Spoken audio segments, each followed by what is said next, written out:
Hello everyone, मैं engineer Devendra Kumar अपने YouTube channel engineer Devendra Kumar NITN पर आपका हार्दिक स्वागत और अभिनंदन करता हूं।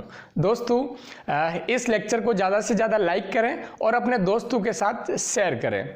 अभी तक चैनल को सब्सक्राइब नहीं किया है तो चैनल को सब्सक्राइब कर लेवे दोस्तों, क्योंकि सब्सक्राइब करना बिल्कुल फ्री है। आपको सब्सक्राइब करने में कोई फ़र्क नहीं पड़ता, लेकिन हमें आपके सब्सक्राइब कर देने से बहुत मोटिवेशन मिलता है दोस्तों। आप हमसे एक तरह से जुड़ जाते हैं, आप हमारे दिल में जगह बना लेते हैं दोस्तों। इसके साथ ही आप बेल आइकन को भी प्रेस कीजिएगा। बेल आइकन को प्रेस करके ऑल नोटिफिकेशन पर क्लिक कर दीजिएगा, ताकि लेटेस्ट वीडियो और जब भी क्लासेस आती रहेगी तो सबसे पहले आपके पास नोटिफिकेशन पहुंच जाएगा। दोस्तों, मैं एक 11वीं 12वीं के गणित के संपूर्ण पाठ्यक्रम की ये सीरीज आपके लिए लेकर आया हूं, तो आप इस सीरीज को हमेशा देखें और अपने दोस्तों को भी इसके बारे में बताएं। इसमें 11वीं और 12वीं के गणित का एक एक चैप्टर का एक एक प्रश्न, एक एक टॉपिक क्लियर कराया जाएगा। इसके अंतर्गत आपको पहले थ्योरी पढ़ाई जाएगी, उसके बाद सभी के प्रश्न, मेथड्स, तरीकों के साथ कराए जाएंगे। उसके बाद हमारे सालों के एक्सपीरियंस और हजारों हजार क्वेश्चन करने के बाद उससे मिले निष्कर्ष से कुछ शॉर्ट ट्रिक अर्थात ब्रह्मास्त्र बनाए गए हैं, वो भी काजू बादाम की तरह सीधे आपके सामने मैं पेश करने वाला हूं। तो दोस्तों, मैं बता दूं, ये जो 11वीं 12वीं के संपूर्ण पाठ्यक्रम की जो सीरीज है, इसमें आपको 11वीं 12वीं के लिए तो बहुत उपयोगी है। बोर्ड परीक्षा, चाहे वो CBSE बोर्ड हो, चाहे वो RBSE बोर्ड हो, चाहे ICSE बोर्ड हो या कोई भी स्टेट बोर्ड हो, उसके लिए बहुत ही इंपॉर्टेंट है दोस्तों। और इसके साथ साथ मैं बात करूं, भारत के प्रतिष्ठित जो कॉलेज होते हैं, संस्थान होते हैं, जैसे IIT भारतीय प्रौद्योगिकी संस्थान, NIT राष्ट्रीय प्रौद्योगिकी संस्थान में प्रवेश पाने के लिए प्रतियोगी परीक्षाएं जो होती है, जैसे JEE मेन और JEE एडवांस, उसके लिए भी इसका बहुत महत्वपूर्ण योगदान इस सीरीज का होने वाला है। इसके साथ साथ जिसका लक्ष्य NDA में जाने का है, जो 12वीं के बाद अफसर बनना चाहता है डिफेंस में, उसके लिए भी NDA में 300 मार्क्स का 300 मार्क्स का पेपर गणित का होने वाला है, तो उसके लिए भी बहुत उपयोगी है। इसके अलावा नेवी, NDA, एयरफोर्स, तीनों फोर्स में भी इसका बहुत योगदान है। तो इस सीरीज को ध्यानपूर्वक देखें। इसके अतिरिक्त कोई भी सरकारी अध्यापक यानी फर्स्ट ग्रेड स्कूल लेक्चरर गणित विषय में, या फिर वरिष्ठ अध्यापक सेकेंड ग्रेड टीचर बनना चाहता है, तो उसके लिए भी ये बहुत उपयोगी है। तो 11वीं और 12वीं का एक एक चैप्टर, एक एक पॉइंट, एक एक प्रश्न शॉर्ट ट्रिकों के साथ करवाने वाले हैं। सबसे पहले थ्योरी, फिर तरीके, और उसके अलावा शॉर्ट ट्रिक बनाई जाएगी। तो दोस्तों, सेकेंड ग्रेड और फर्स्ट ग्रेड में भी बहुत इसका योगदान है। जैसे फर्स्ट ग्रेड की बात करूं गणित में, तो 55 क्वेश्चन 110 नंबर के पूछे जाएंगे। सेकेंड ग्रेड की बात करूं तो उसमें 90 क्वेश्चन 180 मार्क्स के पूछे जाएंगे। NDA की बात करूं तो उसमें 300 मार्क्स का एक अलग से पेपर गणित का होगा, और 11वीं 12वीं बोर्ड में तो उपयोगी है। इसके साथ साथ यदि मैं JEE मेन एडवांस की बात करूं तो 33% वेटेज गणित का होगा, इसी सेगमेंट का होगा। तो दोस्तों, ये सेगमेंट बहुत उपयोगी है। अब अपन आज के टॉपिक की शुरुआत करते हैं। तो एक बार शेयर कर दीजिए भाई सबको, अभी तक शेयर नहीं किया तो शेयर कर दीजिए। मैं अब आपको तब तक लेकर चलता हूं अपने डिजिटल सेटअप पर, तब तक आप अपने दोस्तों के साथ शेयर कर दीजिए। तो चलो चलते हैं डिजिटल सेटअप पर। दोस्तों, अब अपन एक नए चैप्टर की नई प्रश्नावली की शुरुआत करने जा रहे हैं। इस प्रश्नावली, इस नए चैप्टर एक्सरसाइज का नाम है सदिश बीजगणित यानी वेक्टर अलजेब्रा। दोस्तों, मैं आपको बता दूं, वेक्टर अलजेब्रा के मैं जब सारे कंसेप्ट बता दूं, तो सारे कंसेप्ट के बाद आप NCERT बुक का 10वीं प्रश्नावली अभी दी गई है, या और भी किताबों में जो भी प्रश्नावली है सदिश पर आधारित, एक एक प्रश्न कर सकते हो। NCERT का एक एक प्रश्न और एक एक कंसेप्ट मैं यहाँ पर बता दूंगा, तो उससे सारे कंसेप्ट और क्वेश्चन NCERT के हो जाएंगे। मैक्सिमम प्रश्न तो मैं यही कराने वाला हूं। इसके अलावा पुरानी परीक्षाओं में सदिश से रिलेटेड आए हुए प्रश्नों को और अच्छी अच्छी बुकों में से प्रश्नों का संकलन करके आप लोगों को समझाने का पूरा प्रयास करूंगा। तो दोस्तों, हम स्टार्ट करते हैं सदिश बीजगणित की। देखते हैं, तो सदिश का मतलब होता है दोस्तों, सदिश चैप्टर का नाम है अपना सदिश बीजगणित। अपने चैप्टर का दोस्तों नाम है सदिश बीजगणित यानी वेक्टर अलजेब्रा। यहाँ वेक्टर का मतलब सदिश दिशा को बताता है। जैसे अपन भौतिक राशियों की बात करें दिशा और परिमाण के बारे में उन राशियों की बात करें तो दो प्रकार की राशियां पाई जाती है। पहली है सदिश राशियां, दूसरी अदिश राशियां। वैसे तो एक और प्रकार की राशि पाई जाती है जिसे टेंसर क्वांटिटीज कहा जाता है, प्रदिश राशियां कहा जाता है। लेकिन आपके सिलेबस में, आपके पाठ्यक्रम में प्रदिश राशियों यानी टेंसर क्वांटिटीज के बारे में कोई भी जानकारी नहीं है, इसलिए मैं उनको डिस्कस नहीं कर रहा हूं। दोस्तों मैं सिर्फ बात करूं आपको कि मैं उनको ओनली स्केलर क्वांटिटीज अदिश राशियां और सदिश राशियां यानी वेक्टर क्वांटिटीज के बारे में पहले बात करूंगा, उसके पश्चात अपन आगे के कंसेप्ट में गुजरने वाले हैं। तो दोस्तों सबसे पहले ये राशियां दो प्रकार की होती है, जो क्वांटिटीज होती है, जो ये भौतिक राशियां होती है, राशियां जो ये दोस्तों राशियां होती है, ये राशियां ये क्वांटिटीज होती है, क्वांटिटीज। दोस्तों एक और बात करूं मैं यहां पर, दोस्तों मैं एक और यहां पर बात करूं कि जो ये सदिश अलजेब्रा है, ये गणित के अलावा भौतिक विज्ञान में भी बहुत उपयोगी है। भौतिक विज्ञान में एनसीईआरटी का 11वीं कक्षा में इसका भी चैप्टर है, दूसरा चैप्टर। वो नंबर आगे पीछे हो सकते हैं, लेकिन सदिश पर आधारित एनसीईआरटी में 11वीं कक्षा में फिजिक्स में भी यानी भौतिक विज्ञान में भी इसका पार्ट है। इसका उपयोग मैं बता ही चुका हूं। तो दोस्तों अब राशियां क्वांटिटीज देखें तो सदिश दिशा और परिणाम के आधार पर देखें तो दो प्रकार की राशियां होती है। पहले मैं बताऊं अदिश राशियां, अदिश राशियां, अदिश राशियां, अदिश राशियां।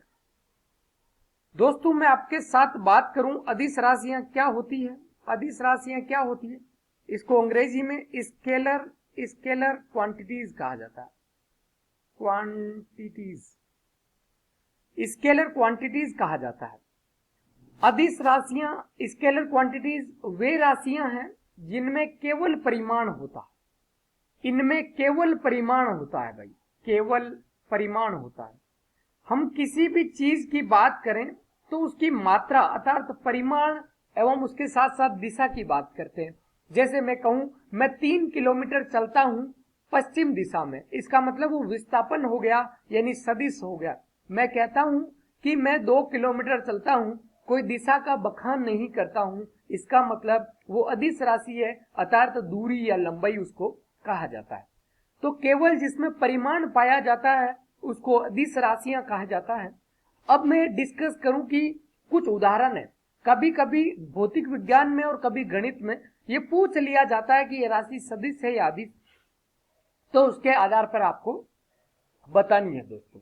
तो एग्जाम्पल मैं यहाँ पर बताना चाहूं, उससे पहले इसको याद करने के लिए कभी कभी ये राशियां याद नहीं रहती, तो मैं एक शॉर्ट ट्रिक बताना चाहता हूं। उस शॉर्ट ट्रिक से आप अदिश राशियों, कौन कौन सी अदिश राशियां होती है, वैसे तो आपको ये सीधा देखना है कि कौन कौन सी राशियां केवल परिमाण को बताती है, वो अदिश राशियां कहलाती है। और जो राशियां परिणाम के साथ, परिमाण के साथ साथ मैग्नीट्यूड के साथ साथ दिशा अर्थात डायरेक्शन भी बताती है, वो सदिश राशियां होती है। परिमाण को यहाँ केवल ओनली परिमाण को मैग्नीट्यूड कहा जाता है, यानी जो केवल मैग्नीट्यूड, ठीक है। मैग्नीट्यूड मतलब वो मात्रा, कितना है, अमाउंट। अब दोस्तों मैं यहाँ पर एक शॉर्ट ट्रिक आपको बताना चाहता हूं कि भाई ये शॉर्ट ट्रिक ताकि अदिश राशियां आपको याद रहे। तो ये यहाँ पर मैं एक डिस्कस करने वाला हूँ शॉर्ट ट्रिक याद रखने की, अदिश राशियां याद रखने की शॉर्ट ट्रिक, ब्रह्मास्त्र दोस्तों मैं यहाँ पर बताने वाला हूँ। भाई अदिश राशियां या तो आप सीधे देख लें या कुछ नहीं है तो आप इस शॉर्ट ट्रिक के माध्यम से याद कर सकते हैं। शॉर्ट ट्रिक है आकाश पर घनी चादर, आकाश से, ये वाला लिख रहा हूं, इसका कोई कारण है। तो ऐसे ना देखे कि हिंदी के दृष्टि से देखे तो आकाश गलत है, से वो आएगा गांठ वाला, लेकिन मेरा यहाँ कुछ अलग उद्देश्य है इसलिए मैं लिख रहा हूं, है ना। आकाश पर घनी चादर, आकाश पर घनी घनी घनी चादर, आकाश पर घनी चादर, ताऊ दुविधा में, दुविधा होती है लेकिन मैं दुविधा लिख रहा हूं, दुविधा मां, मैं को मां लिख रहा हूं। अब दोस्तों मैंने क्या किया, इसमें थोड़ी हिंदी के माध्यम से देखे तो आकाश और दुविधा को अलग लिखा जाता है, लेकिन मुझे मेरी ट्रिक बतानी थी इसलिए मैंने बता दिया। आकाश पर घनी चादर ताऊ दुविधा में। आप बताओ कि जब फसल बीज देते हैं और आकाश में घनी चादर अर्थात बादल होते हैं, तो एक ताऊ जी जो अपने खेती करते हैं उनको बड़ी चिंता होती है, वो दुविधा में होते हैं कि कहीं अब बारिश 2-3 दिन बाद आनी चाहिए, पहले आ जाएगी तो मेरी फसल को नुकसान हो जाएगा, और बाद में नहीं आई तो फसल को नुकसान हो जाएगा। मतलब एक उनको जो जिस अमाउंट में चाहिए उसको देखकर, वो बादलों को देखकर दुविधा में हो जाते हैं। उस पर मैंने ट्रिक बनाई है, आकाश पर घनी चादर ताऊ दुविधा में। अब इससे देखना मैं बहुत से नाम दोस्तों लिखने वाला हूं। आप और क्या होता है दोस्तों? आप और आयतन होता है। आप और आयतन होता है। आयतन। अब आयतन से मैं बात करूं, यदि आयतन और एफ और आयतन है, चलो मैं पूरा पहले बता देता हूं। यानी आयतन का मतलब कार्य, का मतलब कार्य, ये सब अदिश राशि है। कार्य से मतलब समय, से मतलब समय, ये सब आयतन, समय, कार्य, ये अदिश राशियां। पे की बात करूं तो ये पर मतलब परिमाण है, ये परिमाण को बताता, किसी चीज का परिमाण हो वो अदिश राशि है। परिमाण, केवल परिमाण हो वो अदिश राशि है। गैप और गे की बात करूं तो ये दोस्तों घनत्व को बताता है, घनत्व, डेंसिटी को बताता है, घनत्व को बताता है दोस्तों। घनत्व को बताता है, और चादर में चाल को बताता है, चाल। यहां पर दर द्रव्यमान को बताता है दोस्तों, दर द्रव्यमान को बताता है, द्रव्यमान, द्रव्यमान को दोस्तों यहां पर द्र है जो द्रव्यमान को बताता है दोस्तों। यहां ताऊ में ताप को बताता है, और यहां दोस्तों जो ऊ है वो ऊर्जा को बताता है, ऊर्जा को, जो यहां पर विद्युत ऊर्जा भी हो सकती है, ऊर्जा भी हो सकती है। ऐसे दू फोर दूरी को बताता है दोस्तों। मैं बात करूं दू की, ये दूरी को बताता है। दूरी भी क्या है दोस्तों? दूरी भी अपनी क्या है? दूरी अपनी क्या है दोस्तों? अदिश राशि है। वी फोर विद्युत ऊर्जा, वी फोर विद्युत ऊर्जा, विद्युत ऊर्जा है, वो बताया। दा का मतलब है दाब, दा का मतलब होता है दोस्तों दाब, दाब। दाब भी बात करूं तो अदिश राशि है। माप और मात्रा दोस्तों, यानी ये मात्रा, यानी मैं आपको कहूं कि यहाँ आ का मतलब आयतन होता है, या का मतलब कार्य होता है, से का मतलब समय होता है, पर मतलब परिमाण होता है, घनी मतलब घनत्व होता है, चादर में चा मतलब चाल होता है, दर मतलब द्रव्यमान होता है, ता मतलब ताप होता है, उ मतलब ऊर्जा होता है, दुविधा में दू का मतलब दूरी होता है, वी मतलब विद्युत ऊर्जा होता है, दा मतलब दाब होता है, मा मतलब मात्रा होता है, कोई भी मात्रा दोस्तों। इसके अलावा भी और आ सकते हैं, लेकिन मैं बात करूं, देखिए यहाँ आयतन आ गया है, तो आयतन आता है क्यूब में, तो इसका और क्या आता है उसको देखो तो क्षेत्रफल आ जाता है, तो इसमें क्षेत्रफल भी ले सकते हैं, इसमें लंबाई भी ले सकते हैं, चौड़ाई भी ले सकते हैं।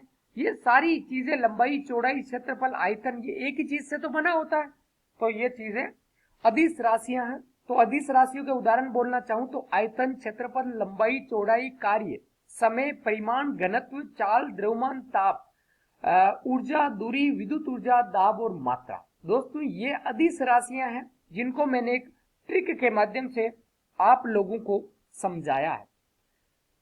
अब चलते हैं आगे, अपन दूसरी राशियां, दूसरे प्रकार की राशियां होती है जिसको अपन डिटेल से पढ़ने वाले हैं। दूसरे प्रकार की राशियां होती है जिनको अपन डिटेल से पढ़ने वाले हैं। इन राशियों को कहा जाता है सदिश राशियां, सदिश राशियां। इन राशियों को सदिश राशियां कहा जाता है, इन राशियों को सदिश राशियां कहा जाता है, इन राशियों को सदिश राशियां कहा जाता है, सदिश राशियां।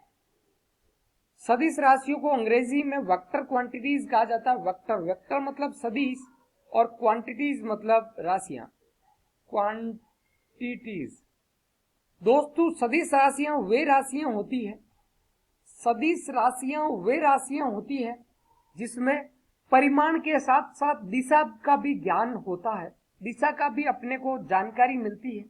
इसको कहा जाता है, इसमें परिमाण होता है, परिमाण, और परिमाण के साथ साथ दिशा भी होती है।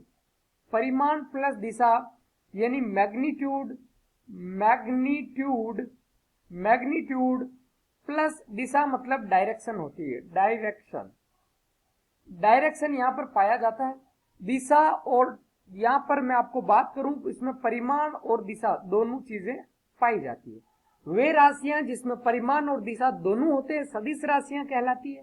वे राशियां जिसमें केवल परिमाण होते हैं अदिश राशियां कहलाती है। अब मैं सदिश राशियों के उदाहरण बताना चाहूँ तो सदिश राशियों के उदाहरण के लिए दोस्तों मैं फिर शॉर्ट ट्रिक डिस्कस करने वाला हूँ।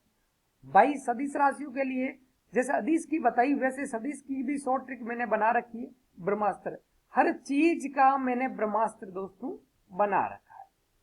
अब देखिए शॉर्ट ट्रिक यानी ब्रह्मास्त्र दोस्तों मैं इसका बताने वाला हूं कि भाई इसको कैसे याद रखें। तो इसको मैंने बता रखा है कि बल को भारी विषुवत रेखा से संकोच आता है। यहां पर लिख देता हूं बल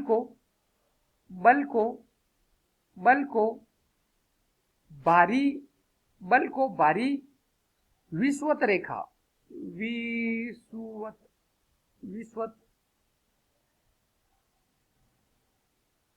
विषुवत रेखा से संकोच आता है। संकोच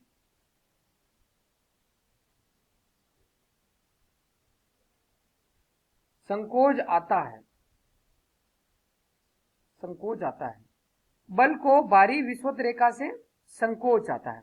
तो दोस्तों ये मैं आपको बता दूं कि ये आपकी हो गई है ट्रिक। इसको याद रखना है कि भाई ये कैसे इसको बताऊं कि बल है, बल उसको भारी विषुवत रेखा से संकोच आता है। बल को विषुवत रेखा भारी विषुवत रेखा है, इसकी बल है, बल का कोई विषुवत रेखा से कोई संबंध है और वो भारी है विषुवत रेखा, उससे संकोच आता है मतलब उससे शर्म आती है। उसी प्रकार से जैसे किसी एक इंसान को दूसरे इंसान से शर्म महसूस होती है यानी वो संकोच आता है। आप मुझसे प्रश्न नहीं पूछ पाते हो ऑफलाइन क्लासेस में, जो आपको शर्म आती है वो उस संकोच की बात कर रहा हूं।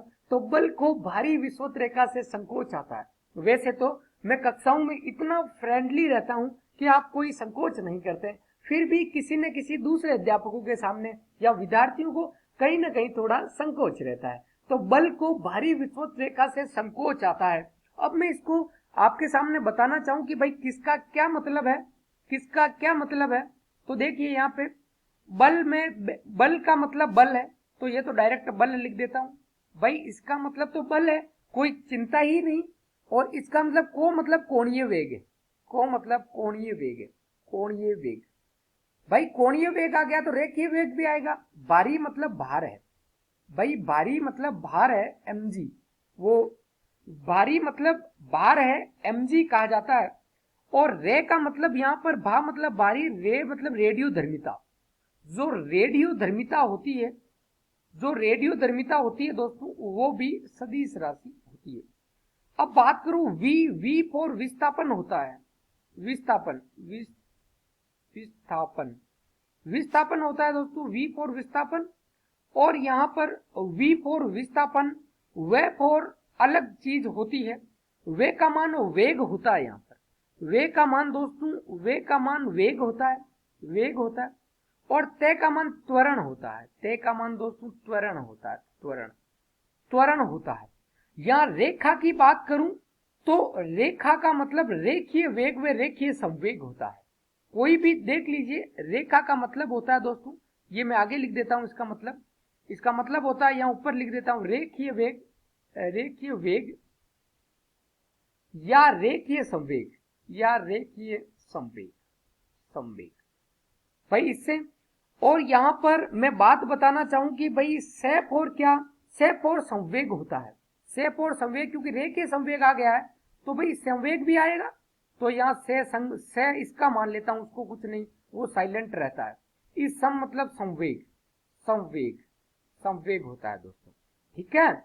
और को का मतलब कोणीय संवेग होता है, को का मतलब कोणीय संवेग होता है। जैसे रेखीय वेग कोणीय वेग आया, उससे कोणीय संवेग कोणीय संवेग होता है। चेप और चुंबकीय क्षेत्र होता है दोस्तों, चुंबकीय क्षेत्र, जैसे विद्युत क्षेत्र होता है वैसे चुंबकीय क्षेत्र भी पाया जाता है। विद्युत क्षेत्र भी आपको मैं बता दूं कि विद्युत क्षेत्र की तीव्रता जो निकालते हैं वो भी सदिश राशि होती है। और यहाँ पर आ मतलब आवेग होता है, आ का मतलब है, जो आ है, आ का मतलब आवेग होता है। यहाँ बता दूं ए का मतलब आवेग होता है, आवेग, ये भी सदिश राशि। और भी चीजें दोस्तों होती होगी, मैंने कहा बल, कोणीय वेग, वेग, रेखीय वेग, भार, रेडियोधर्मिता, विस्थापन, वेग, त्वरण, संवेग, कोणीय संवेग, रेखीय संवेग, रेखीय वेग, चुंबकीय क्षेत्र, आवेग, विद्युत क्षेत्र की तीव्रता, धार, ये सब आपको मैं बता दूं, ये कौन सी होती है? सदिश राशियां होती है। क्योंकि इनमें परिमाण तो होता ही होता है, जैसे बल, इसमें परिमाण है परंतु दिशा को भी बताता है कि भाई किस दिशा में। अब मैं आगे चलता हूं और सदिश को सही से एक्सप्लेन करने की कोशिश करता हूं। सदिश का आगे एक्सप्लेनेशन देखते हैं। तो ये सदिश का एक्सप्लेनेशन बेसिक बताता हूं, या ऐसे कह देता हूं कि सदिश का स्थिति सदिश बताता हूं। स्थिति सदिश की बात करता हूं। स्थिति सदिश सबसे पहले मैं सदिश की थोड़ी सी वो बेसिक बता देता हूं। तो स्थिति सदिश से भी पहले मैं सदिश की थोड़ा हिंट देना चाहूं तो क्या कहते हैं? जनरल इंफॉर्मेशन, यानी बेसिक, सामान्य जानकारी।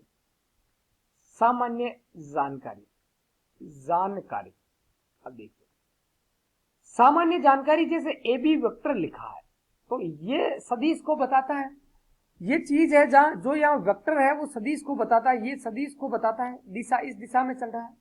यहां पर ए और ये बी, ये प्रारंभिक बिंदु है। इसको प्रारंभिक बिंदु कहा जाता है। प्रारंभिक बिंदु कहा जाता है। इसको दोस्तों अंतिम बिंदु कहा जाता है। अंतिम बिंदु कहा जाता है। इसको बात करूं तो प्रारंभिक बिंदु और अंतिम बिंदु कहा जाता है। इसको और बात करूं तो सोर्स पॉइंट कहा जाता है। इसको source point, SOURC, source point.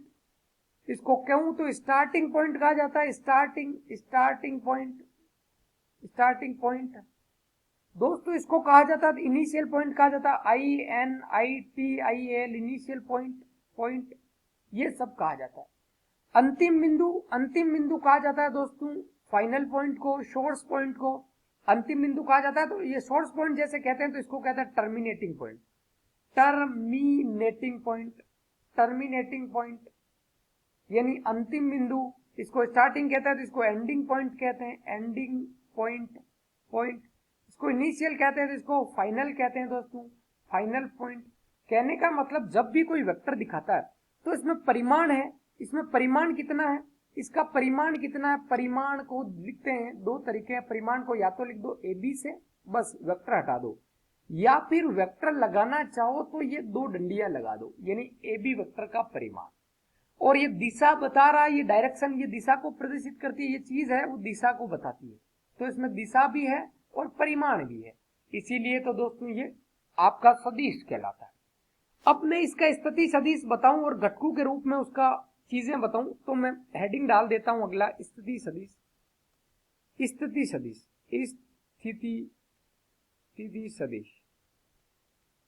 और इसको बताना चाहूं पोजीशन वेक्टर बताता हूं। इसमें मैं और भी कंसेप्ट क्लियर कर दूंगा। पोजीशन वेक्टर, भाई मैं इसमें बहुत सारे कंसेप्ट क्लियर कर दूंगा दोस्तों,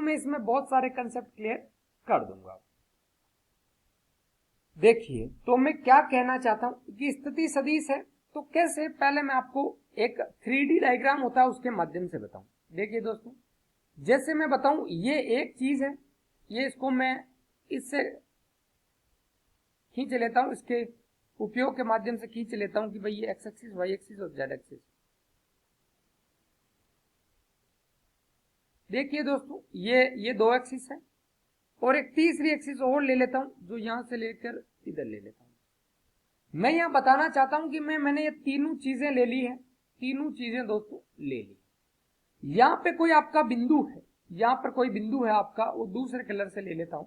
यहां पे कोई बिंदु है आपका, यहां पे कोई बिंदु है जिसको P कहा जाता है, और इसके निर्देशांक सपोज करो x, y, z।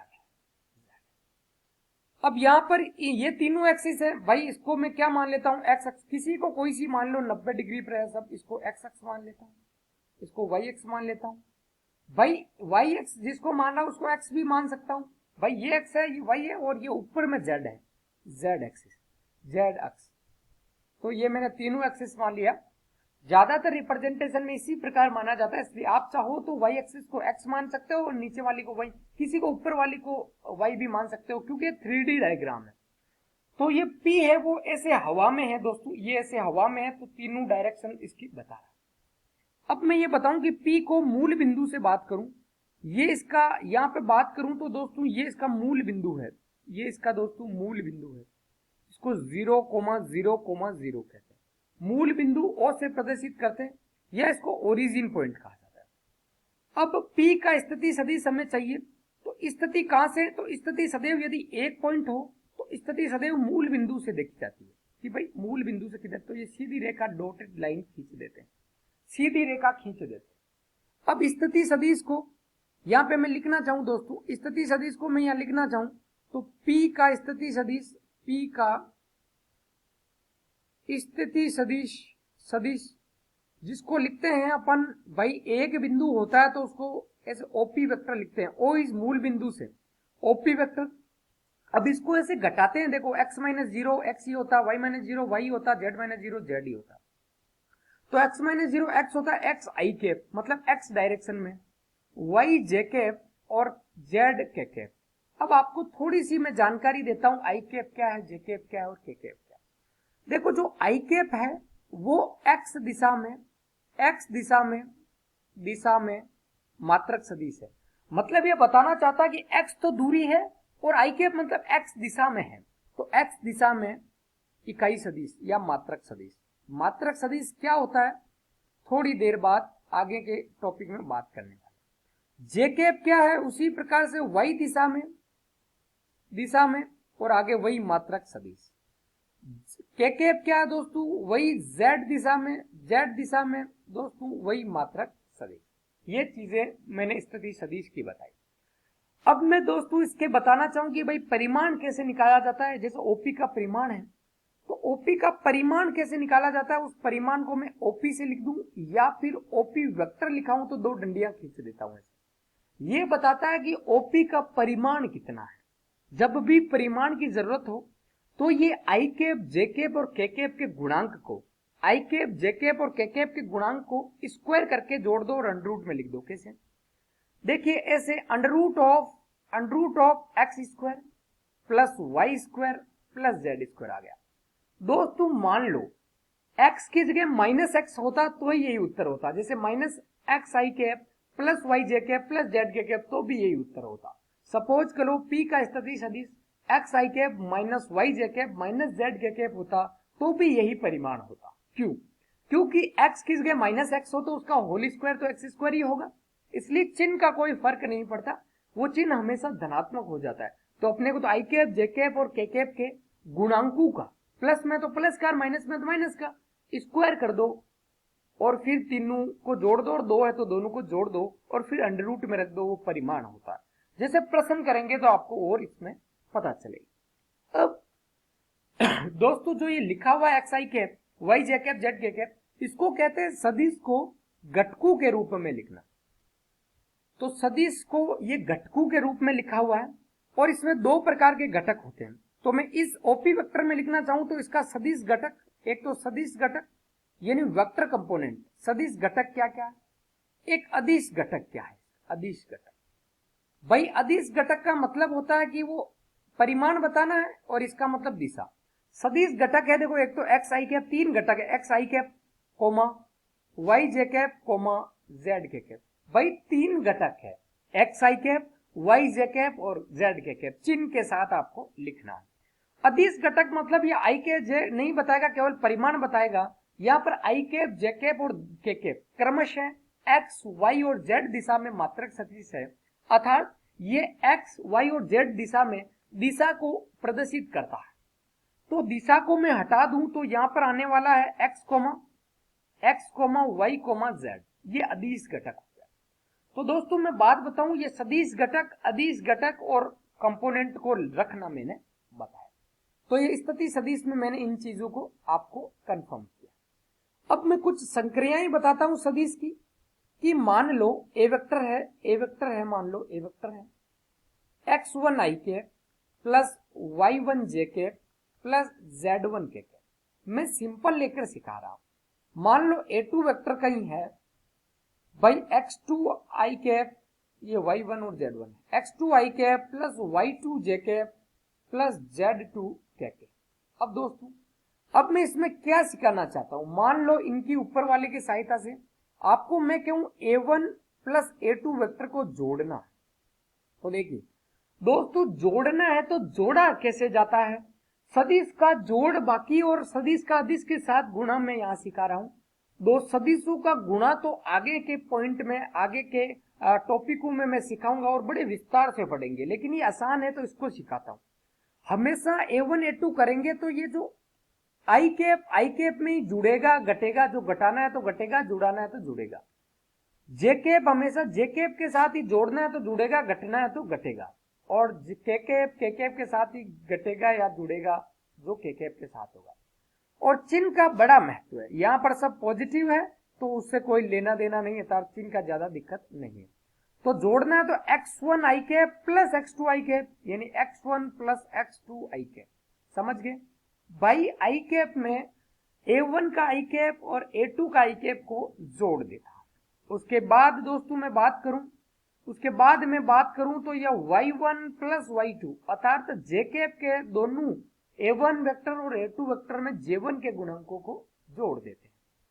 उसके बाद में बात करूं तो यहां पर z1 प्लस z2 के कैप, यानी कहने का मतलब के कैप के दोनों गुणांकों को जोड़ देते हैं। ये तो बात आई जब जोड़ने की हो, यही बात बोल मानो घटने की हो तो a vector a1 vector minus a2 vector, तो इसका मतलब a1 तो वही रहेगा, a2 में माइनस लगा दो, अर्थात इसमें से ये घटाना तो x1 माइनस x2 आ जाएगा, x1 माइनस x2 आई के। मान लो पहले से नीचे प्लस माइनस हो तो माइनस माइनस प्लस हो जाएगा, जैसे प्रश्नों में करेंगे तो और आपको पता चल जाएगा। ये y1 माइनस y2 जे के, और यहां पर z1 माइनस z2 के कैप। अब यदि दोस्तों मैं बताऊं आपको कि ये a2 vector minus a1 vector होता तो यहां पर x2 माइनस x1 आई कैप, y2 माइनस y1 जे कैप और z2 माइनस z1 के कैप।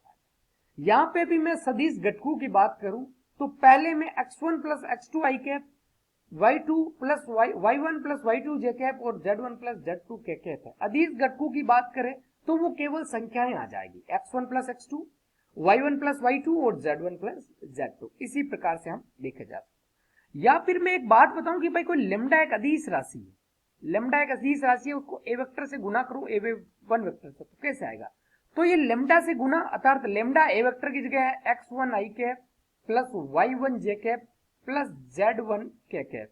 अब इससे गुना करें तो ये है लेमडा x1 आई कैप प्लस लेमडा y1 जे कैप प्लस लेमडा z1 के कैप।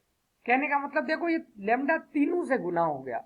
यहाँ पे मैं आपको बताना चाहूं दोस्तों, ये लेमडा यहाँ पर देखो तीनों से गुना हो गया है, लेमडा यहाँ पर तीनों से दोस्तों गुना हो गया, देखो लेमडा यहाँ पर तीनों से गुना हो गया है। तो ये पहला सिखाया दो सदिशों का जोड़, फिर सिखाया दो सदिशों का व्यवकलन अर्थात सब्ट्रैक्शन, तीसरा सिखाया सदिश का अदिश राशि, लेमडा यहाँ पर अदिश राशि है। ये लेमडा क्या है यहाँ पर, ये लेमडा यहाँ पर दोस्तों अदिश राशि है, कोई भी अदिश राशि है, अदिश राशि भाई सदिश के साथ तो गुणा अलग होता है, ये एक अदिश राशि है, तो अदिश राशि का मैंने गुणा आपको दोस्तों सिखाया। अब और भी जोड़ बाकी के कुछ नियम होते हैं, त्रिभुज का नियम, चतुर्भुज का नियम, हम सदिशों के प्रकार पढ़ने के बारे में बाद में वो पढ़ेंगे। तो दोस्तों मैं यहां तक के कुछ प्रश्न करवा देता हूं, यहां तक के मैं कुछ प्रश्न ले लेता हूं कि इतनी जितनी थ्योरी पढ़ी इसको अप्लाई करने के लिए मैं कुछ क्वेश्चन ले लेता हूं, ताकि इतनी थ्योरी आपकी अच्छे से क्लियर हो जाए दोस्तों, इतनी थ्योरी आपकी अच्छे से क्लियर हो जाए।